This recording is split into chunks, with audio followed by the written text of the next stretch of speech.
Hello everyone and welcome to another episode of OR Auction Reviews, where we showcase some of the most amazing cars for sale around the internet. And today we're looking at a 1991 Volkswagen Vanagon Carat.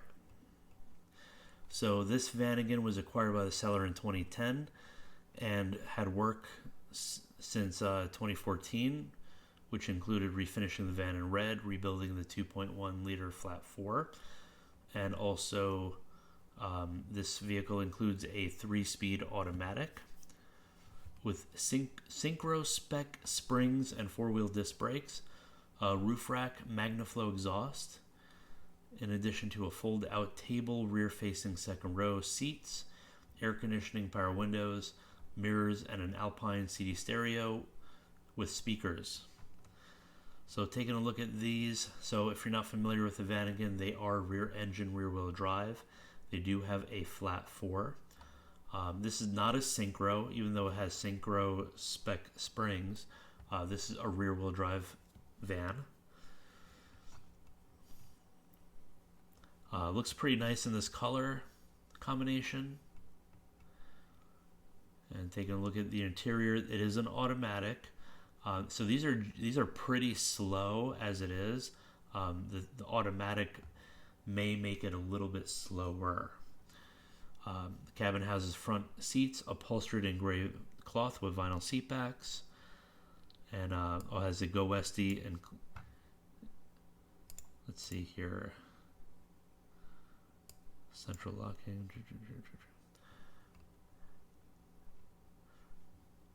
And looking over here, rear cargo area features rear-facing second row bucket seats. Share the headrest with the driver. 2-spoke steering wheel.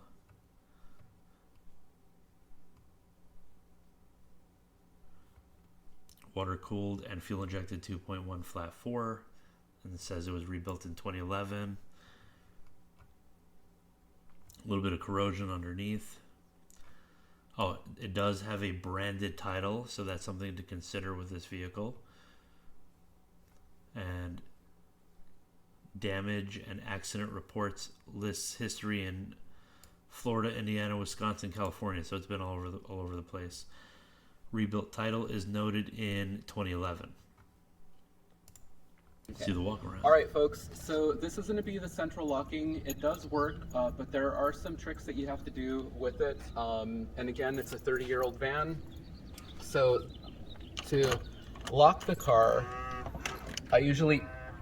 did you hear that? I usually press this so that it could receive the current from this central locking to this one, and then it also locks or unlocks the back of the van. To unlock the van, that's easy, and this one will always successfully unlock. So we'll do it again for those of you who didn't catch it the first time around.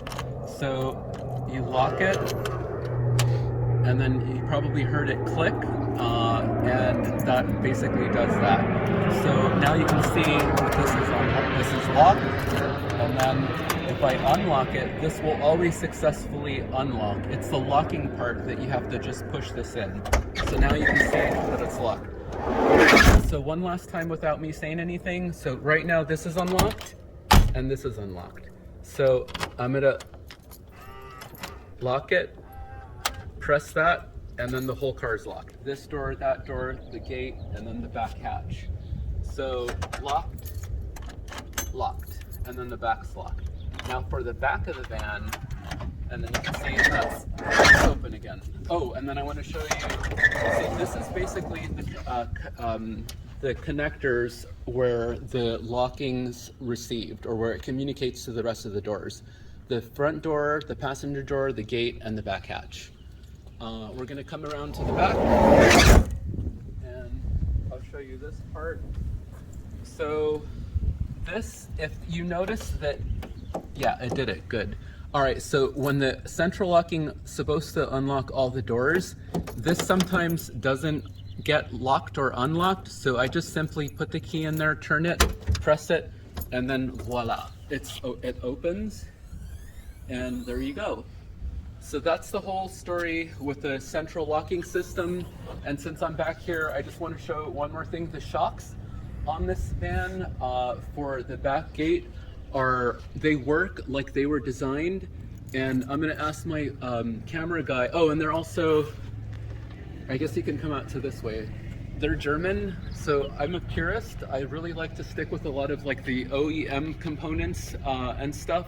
So to demonstrate another thing that I saw in the VW brochure back in the 70s and the 90s, that you're supposed to be able to put the van's gate in any position and it'll stay. But this one, you can see that there's strong shocks, and it'll always put for a 30-year-old car, it's always gonna lift it up. But I saw a video where you can like put it's doing it here. And you can also do it in this angle and it'll stay. But the good thing, even though it's not staying, that it lifts the gate all the way up. All right, everybody, so some quick detail on the exterior of the Vanagon. The mud flaps are South African, and I had them professionally installed. There's 4 of them in the package the thing that I got, and as you can see, when I had them professionally installed, I asked the guys to use the anchor that came with the van, with the mud flaps. A lot of people that buy these South African mud flaps, they'll install them, but they don't put those anchors on them, and they look and feel a little bit flimsy at touch. But these ones are very solid, and they won't flap or fall off at high speeds, or if you're doing some light off-roading. The side markers, these are from, they're upgraded from GW, that company that I was telling you about. They are LED.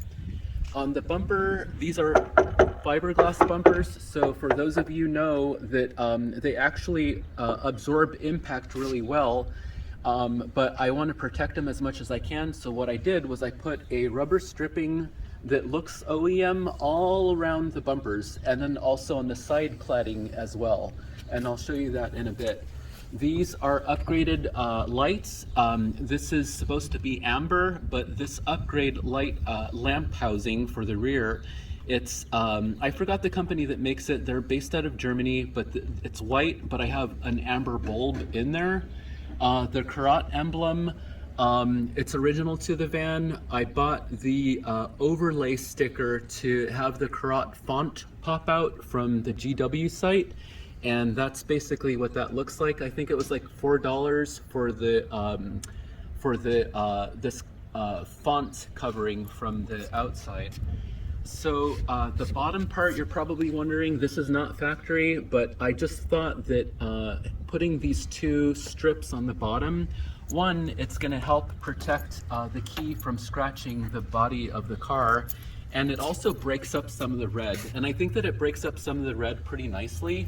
So I decided to go with the chrome on the bottom and yellow on the top. And you'll see that I carry that kind of character in the front of the van on the front of the grille.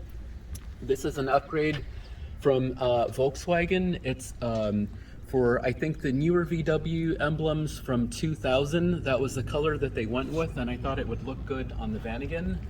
The back windshield wiper, or the back wiper for the window, the motor's there, but it needs to be twinked to get it working. That same sticker that I told you about on the Carat, this is on the Vanagon side. And we're gonna work our way to the side of the van. The guy's very thorough. This is the stripping that I put on the takes cladding. very good care of this van. I added that just so when people are at the parking lot and they don't pay attention to their door opening, their door will come into contact with this thing first, which is rubber. What else have I done? Up here, this is the mounts for the, I think it's a tool basket that I have on top of the van. That's a Yakima rack. And window deflector, there's one on this side and there's one on the other side. I like it because when I'm traveling at 45 miles per hour and I want to crack the window open a little bit without that noise, this really helps deaden that sound or stop that noise from entering the van. The mirrors are in perfect shape. They work. They're electric mirrors. The controls on the driver's side, so that's in really good shape. And over here, I have the Wolfsburg emblem. This is not original, but I earlier in the video, so the yellow stripping that you saw in the back, I carried that over to the front. Nice touch. I have the German flag colors, and there's the new VW emblem. This is the badge of the 7 major cities of Germany. And and then for the lights, these are the H4 headlamps, European spec. The US spec H5, I had to take those out because they're not bright. For all you Vanagon enthusiasts, you know that having the H4 spec European lights produce way much better lighting performance. So you can see that they are brand new looking. And then I decided to go with the white blinkers for the front instead of the amber housing blinker lamps. There is an LED amber light in there. The whole car blinker systems are LED, and on the bottom of the van, the spoiler down here, I had my body shop install the road lights. I guess some of you would want to call those like fog lights, but earlier in the video you saw that those turn on. So I had mine installed there. Some of you who may not know what this hole is original for, it's to channel the air over to where the brakes are when you're driving, but this car is not a performance car. I decided to use the hole there to install the road lights, and it works really well at night. It lights up the road pretty good. I can drive the van with just these lights on, and it's enough light to see where I'm going. But when I have these lights on and the top lights on, that's really adequate, or more than adequate lighting for driving at night on rural roads. So I think, and then the antenna, it's not a power antenna, but it's the original factory antenna. All right, so that's a walk around. You got the interior. Let's see the...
Sounds really, really good.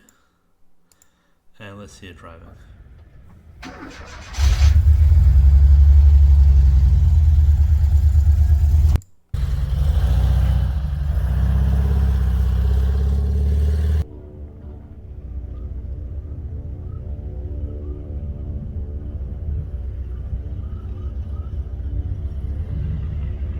see it drive from the inside.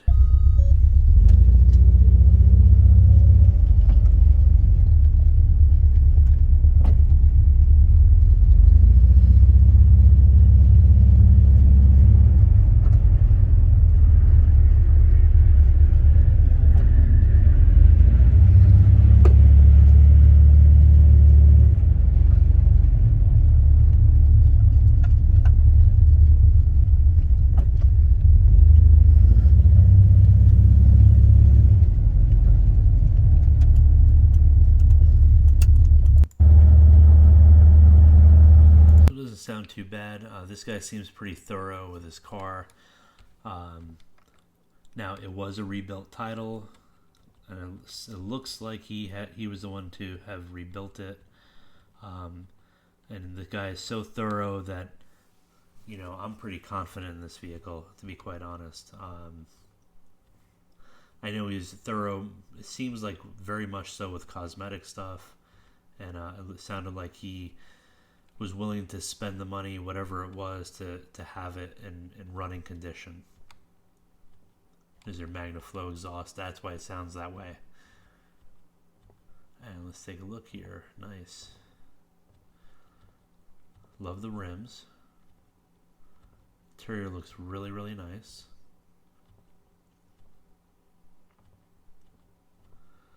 Nice touches all over.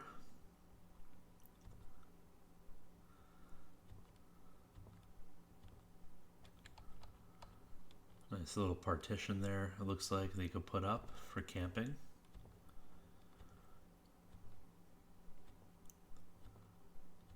Nice steering wheel.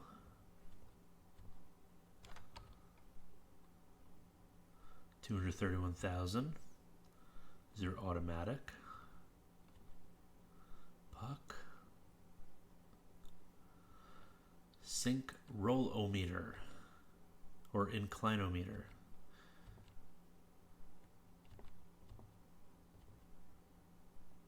Very cool.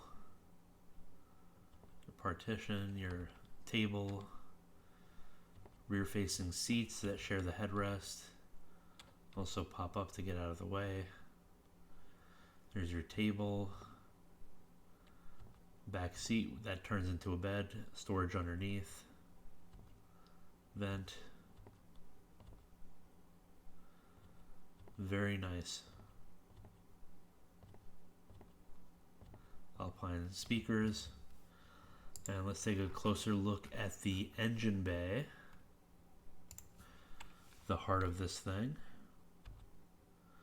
You see a little bit of rust over here, or corrosion, a little bit of corrosion underneath.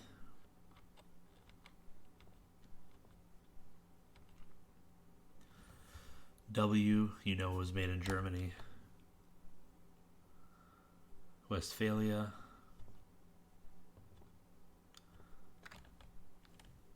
Replace all 4 engine mounts, replace cooling hose pipe. So definitely had some work done. And again, seems like a very thorough person. Lots of documents, which is great. Builds confidence in my eyes. He does have photos on his Instagram, pre-trim, which is nice.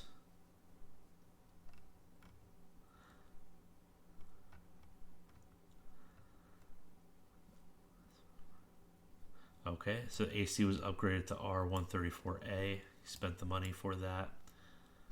He has maintenance records for that. Very nice. Alright, so it looks like that's about it. Looks like a very nice truck, despite the rebuilt title. I could see why Bring a Trailer put it on, because it is exceptional, and this guy's very, very thorough. So let me know in the comments below, where do you think this van will end up? I think it's a very nice van. So yeah, let me know your thoughts below. Thank you for watching. Please like and subscribe.